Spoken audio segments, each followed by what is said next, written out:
Ayan guys, time is 7:30 AM in the morning and kakapatulog ko lang talaga kay Aya guys kasi gusto ko na maglaba. Pero ang nangyari guys, tulog manok siya guys. O kakagising niya lang ulit. Kakalapag ko lang yan. Tapos gumising ulit.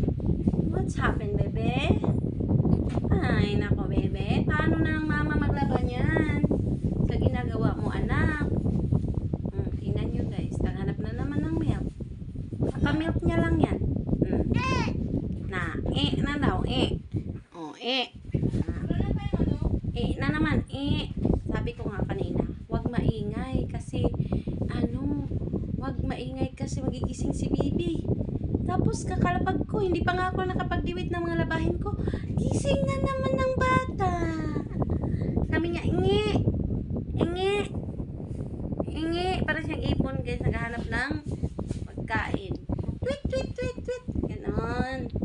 Bye-bye na, baby. Love you, mama.